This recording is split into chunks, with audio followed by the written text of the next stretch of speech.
침묵과 공동지배의 길.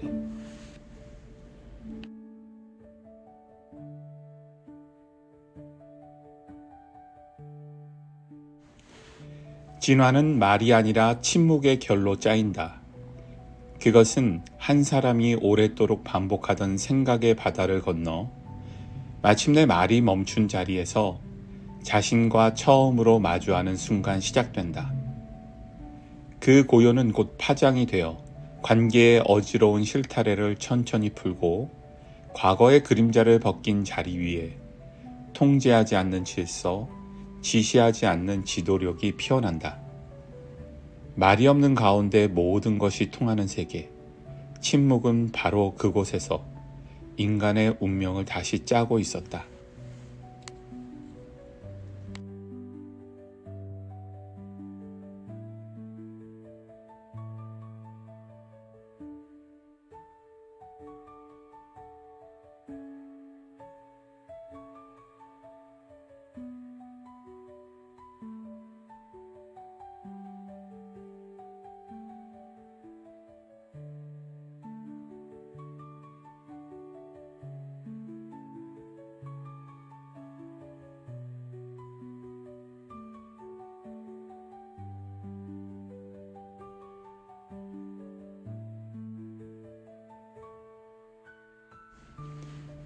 침묵의 지도자들, 공동 지배로 향하는 길.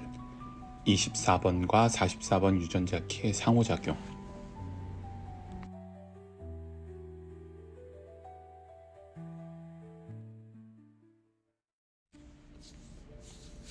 무형의 패턴을 비추는 거울. 우리는 하루에도 수십 번 같은 생각의 고리를 맴돌며 살아갑니다. 과거의 상처, 익숙한 걱정, 아직 오지 않는 미래에 대한 막연한 예측. 머릿속은 마치 반복 재생되는 영화처럼 익숙한 장면만을 끊임없이 되풀이하죠. 그런데 이 반복의 리듬은 비단 개인의 내면에만 머물지 않습니다. 어떤 관계는 알 수 없는 불안함으로, 또 어떤 만남은 설명되지 않는 충돌로 이어집니다. 이때 우리가 자주 놓치는 사실이 하나 있습니다. 사고의 반복과 관계의 혼란은 본질적으로 같은 뿌리에서 시작된다는 것입니다. 24번 유전자 키의 그림자인 중독은 단순한 약물이나 자극에 대한 탐닉이 아닙니다. 그것은 변화하지 않는 생각의 회로, 즉 우리가 익숙함 속에서 벗어나지 않도록 붙잡아두는 마음의 중력장입니다. 반면 44번 유전자 키의 그림자인 간섭은 우리의 관계망 속에서 조용히 작동하는 무의식적 프로그래밍입니다. 나는 왜 늘 이런 사람을 만나지? 왜 저 사람의 말에만 예민하게 반응하지와 같은 물음 뒤에는 눈에 보이지 않는 관계의 회로들이 작동하고 있습니다. 이 둘은 겉보기에 전혀 다른 현상이지만 사실은 서로를 비추는 거울의 짝입니다. 우리는 종종 외부의 문제를 사람 탓 혹은 운명 탓으로 돌리지만 실은 그 모든 흐름은 우리 안에서 이미 생성된 진동입니다.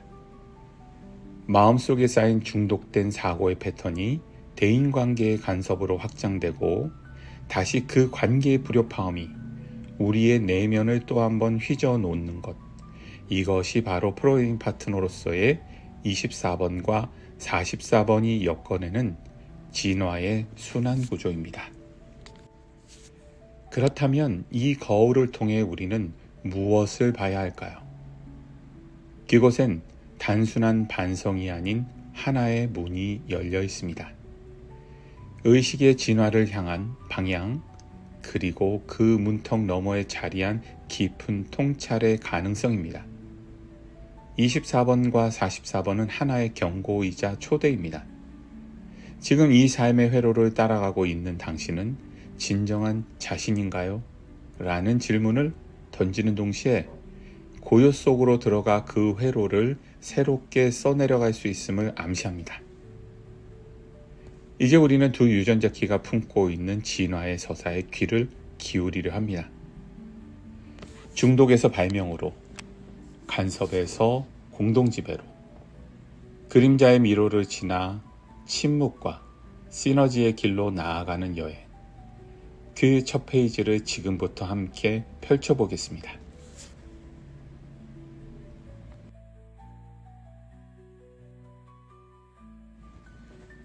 그림자의 공명, 중독과 간섭. 어떤 이의 마음속을 들여다보면 그것은 늘 비슷한 생각들이 쳇바퀴 돌듯 반복되는 작은 실험실과도 같습니다. 왜 그랬을까? 만약 그때 그렇게 하지 않았더라면 이와 같은 문장들이 하루에도 수백 번씩 머릿속을 맴돕니다. 24번 유전자 키의 그림자인 중독은 단순한 약물이나 자극에 대한 의존을 말하지 않습니다. 그것은 훨씬 더 정교하고 교묘한 방식으로 우리가 익숙함이라는 이름의 미로 안에서 길을 잃게 만드는 사고의 중독입니다. 우리는 종종 생각을 하고 있다고 착각합니다. 하지만 대부분은 과거의 상처, 주입된 신념, 조건화된 반응이 반복 재생되는 것에 불과합니다.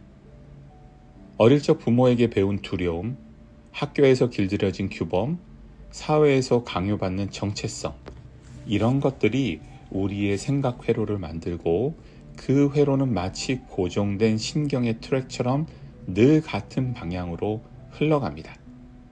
그렇게 우리는 새로운 선택지를 마주해도 여전히 오래된 질문으로 되돌아오고 변화가 가능해 보여도 끝내 고요의 공포 앞에 움츠려든 채 머릿속을 소음으로 채우며 다시 익숙한 세계로 후퇴합니다. 이와 같은 내면의 중독은 우리의 외부 세계, 특히 관계 속에서 또 다른 얼굴로 나타납니다. 44번 유전자 키의 그림자인 간섭은 인간 사이에 흐르는 미세한 긴장, 말로 설명되지 않는 불신의 파동을 드러냅니다.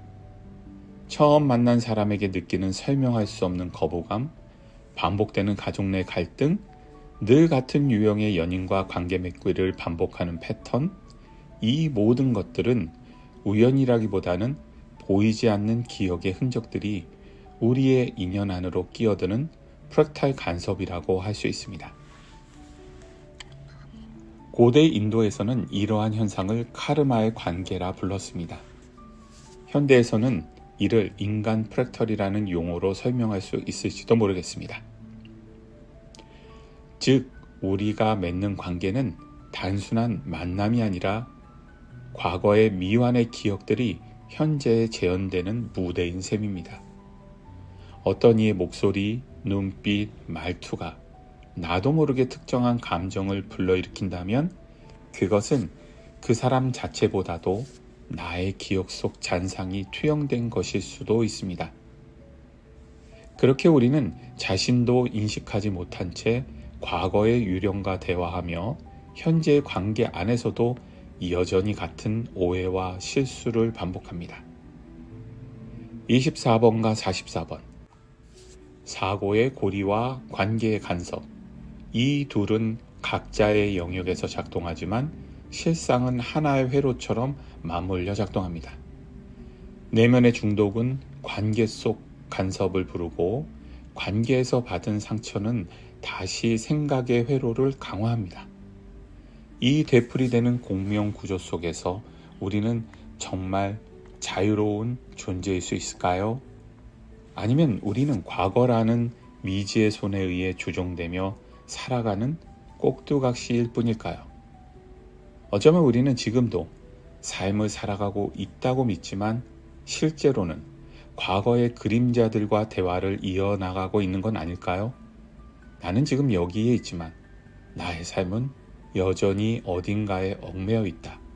이런 자각이 스며드는 순간 우리의 내면 어딘가에서 낡은 회로를 바꾸고자 하는 미세한 진동이 시작됩니다. 그 떨림은 질문으로 찾아옵니다. 나는 지금 진짜 나로서 생각하고 있는가? 아니면 과거의 잔향을 반복 재생하는 유령의 메아리에 사로잡혀 있는가? 이 질문이야말로 진화를 향한 진입점입니다. 고통이 반복되는 이유를 외면하지 않고 그 반복 너머의 구조를 바라볼 때 중독의 생각과 간섭의 관계를 통해 우리는 우리 자신을 이해하기 시작합니다. 그리고 그 이해는 우리로 하여금 완전히 새로운 여정을 향해 나아가도록 초대합니다.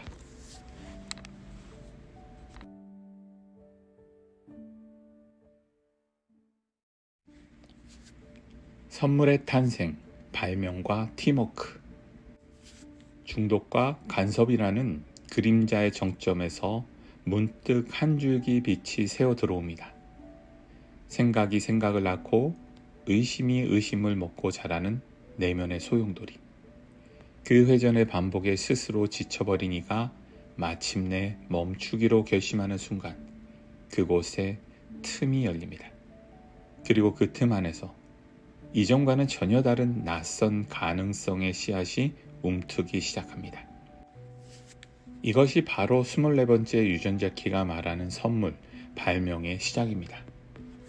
우리는 흔히 발명이라고 말할 때 떠올리는 것은 새로운 기계나 시스템일 수 있습니다.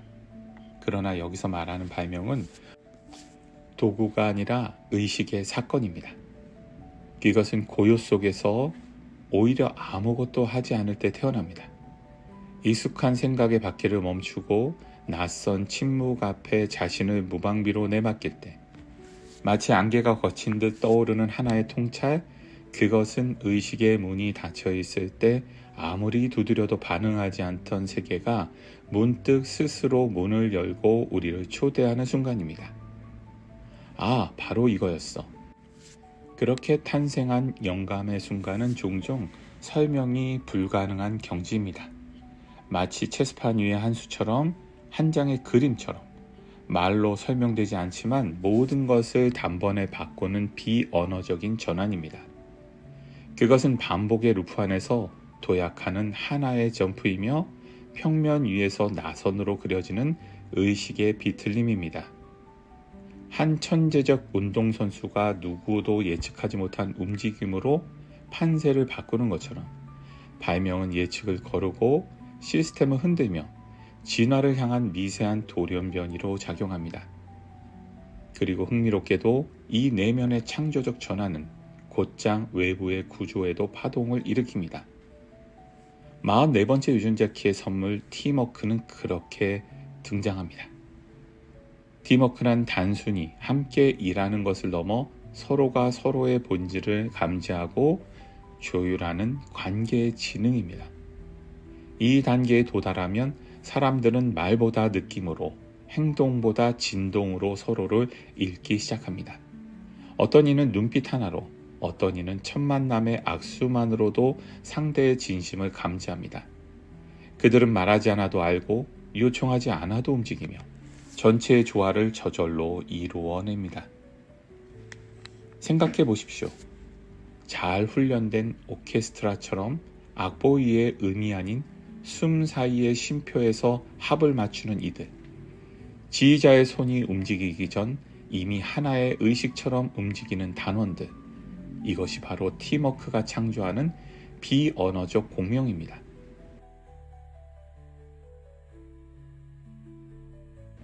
그것은 공통된 목적을 향해 각자의 고유함이 서로를 해치지 않고 조화롭게 공존하는 집단의 상태이며 44번째 본성이 깨어날 때 비로소 가능한 지혜의 패턴입니다. 이 두 가지, 내면에서 솟아난 발명의 불꽃과 사람들 사이를 잇는 팀워크의 끈이 만나는 지점에서 현실은 이전과 전혀 다른 방식으로 조직되기 시작합니다. 머릿속에서만 맴돌던 천재의 아이디어가 공동체의 품 안에서 구현되고 집단적 지성의 협력 속에서 완전히 새로운 해결책이 발명됩니다. 역사 속 위대한 창조의 순간들, 우리는 종종 천재 한 사람만을 기억하지만 그 뒤엔 언제나 묵묵히 조율하던 이들이 있었습니다. 창조자는 빛났지만 그를 이해하고 뒷받침하던 팀워크가 있었기에 그 빛은 실제가 될 수 있었습니다. 진정한 리더는 명령하지 않아도 따르게 만들고 탁월한 창조자는 혼자 다 하지 않아도 전체를 빛나게 만듭니다. 침묵에서 솟구친 통찰이 관계의 정렬 속에서 구현될 때 우리는 마침내 그림자의 굴레를 벗고 진화의 새로운 문 앞에 서게 됩니다. 그 문은 혼자 열 수 없습니다. 발명이 있어야 하고 팀워크가 함께여야 합니다. 그 문을 넘는 순간 우리는 더 이상 나의 한계에 머물지 않습니다. 그곳엔 우리로서 깨어나는 지혜의 세계가 기다리고 있습니다. 그리고 거기서부터 완전히 다른 형태의 삶이 시작됩니다.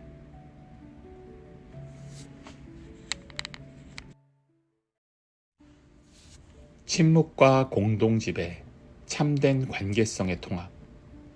생각이 걷잡을 수 없이 휘몰아치는 마음의 회오리. 그 회오리를 뚫고 나와 마주하는 침묵은 단지 소리가 없는 상태가 아닙니다. 그것은 모든 소리를 품고도 아무 말도 하지 않은 총체적인 고요입니다. 24번째 유전자 키의 CD 침묵. 그것은 말이 멎는 순간 찾아오는 공백이 아니라 생각조차 사라진 자리에서 깨어나는 깊은 의식의 중심입니다.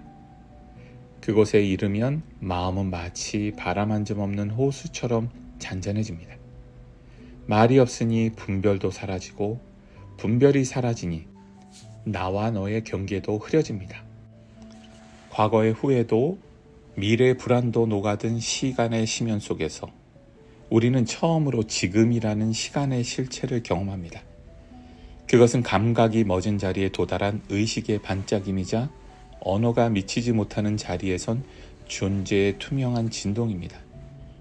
수많은 영적 스승들이 침묵의 중요성을 강조한 이유는 바로 여기에 있습니다. 그들이 말하는 침묵은 단순히 말하지 않은 태도가 아니라 존재의 근원에 다가가는 하나의 문이었습니다. 모든 소리가 사라진 그 공간에서 우리는 마침내 모든 존재와 연결된 하나의 흐름을 듣게 됩니다. 그 흐름은 말이 없지만 분명한 메시지를 품고 있으며 그 메시지는 나만의 진실이 아니라 전체의 지혜를 말합니다.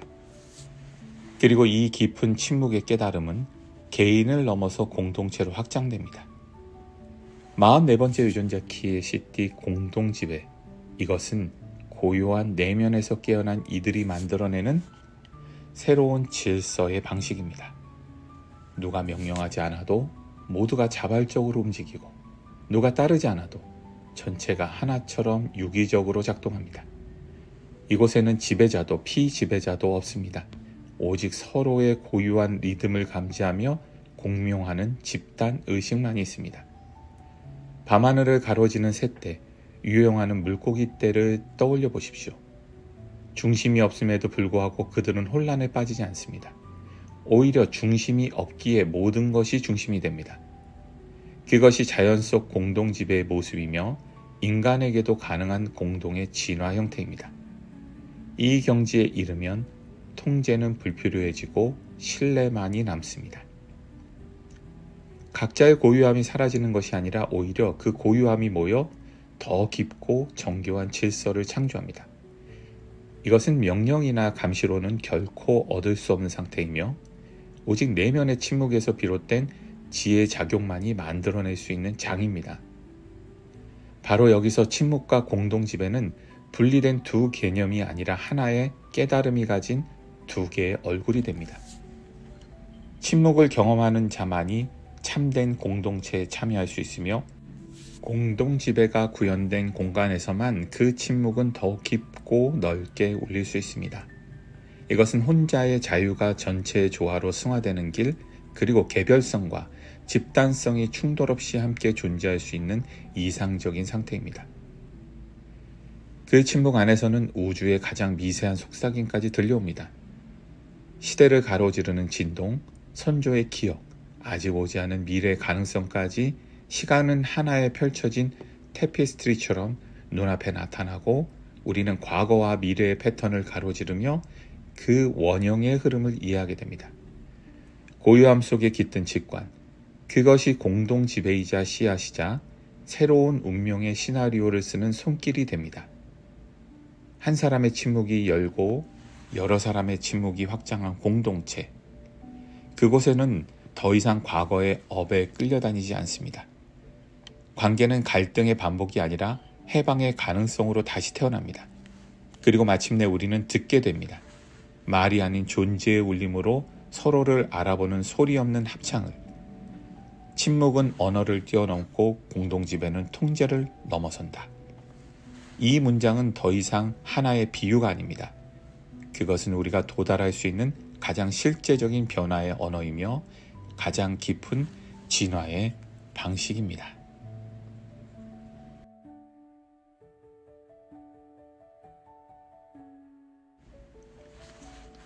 인간관계의 미래. 결국 우리는 이렇게 깨닫게 됩니다. 관계란 단지 감정의 장이 아니라 진화의 통로라는 사실을. 사람과 사람이 마주하고 갈등하고 때로는 상처를 주고받는 그 모든 순간들은 사실 내면에 깊숙이 남아있던 업장의 찌꺼기를 불태우는 정화의 불꽃이었는지도 모릅니다. 우리가 외면해온 고통, 애써 눌러두었던 기억, 반복되는 오해와 패턴들, 그것들은 관계라는 거울을 통해 다시 우리 앞에 모습을 드러냅니다. 그리고 바로 그 지점에서 우리는 선택할 수 있습니다.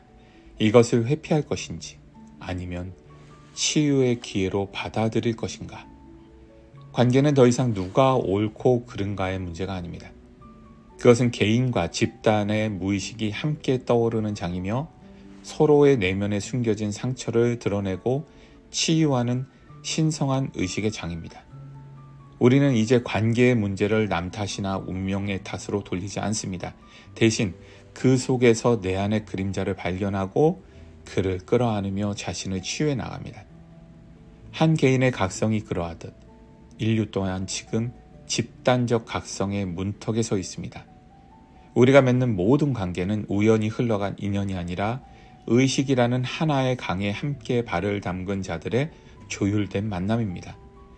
그 만남 속에서 우리는 운명의 회로를 재설계하고 이전의 패턴을 정지시킬 수 있는 새로운 선택의 가능성을 맞이합니다. 그렇게 관계를 바라볼 때 과거의 우리를 올가매던 보이지 않던 사슬은 더 이상 반복되지 않습니다. 매 순간의 만남은 단순한 사건이 아닌 업장을 녹이고 기억을 전환하며 진화를 재설계하는 하나의 의식적 의례로 거듭납니다. 그 의례가 반복될수록 우리 삶은 서서히 다른 결로 빛나기 시작합니다. 깊고 단단한 자유의 주파수가 흐르기 시작합니다. 그 자유는 단지 나 혼자서 원하는 대로 행동할 수 있는 방종이 아닙니다. 그것은 모두가 함께 깨어나며 맞이하는 초월적 자유, 다시 말해 개별성이 사라지지 않으면서도 전체와 연결되는 자유입니다. 침묵을 통해 자기 자신을 넘어선 이들은 더 이상 두려움이나 욕망의 그림자에 휘둘리지 않습니다. 그들은 진정한 창조의 주체로서 나라는 경계를 넘어 우리라는 자리에 다다릅니다. 그리고 그런 존재들이 모인 공동체는 더 이상 경쟁과 지배의 시스템이 아닙니다. 그것은 신뢰와 공명, 직관과 헌신이 엮여있는 생명 네트워크입니다. 서로를 평가하지 않고 대신 서로의 영혼이 진동으로 이해되는 공간, 겉보기엔 고요하지만 그 중심에서는 가장 강렬한 진화가 일어나고 있는 장소, 그곳에서는 시간과 공간마저 다르게 흐릅니다.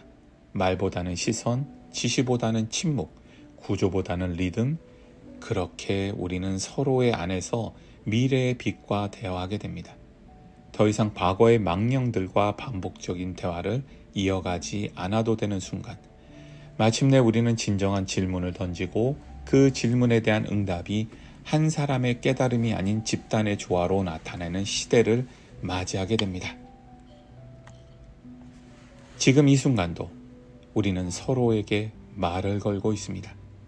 침묵 속에서, 눈빛 속에서, 무심한 일상의 틈에서 우리의 진화는 그렇게 말없이 정교하게 조직되고 있으며 그 신성한 대화는 오늘도 삶의 모든 순간을 통과하고 있습니다.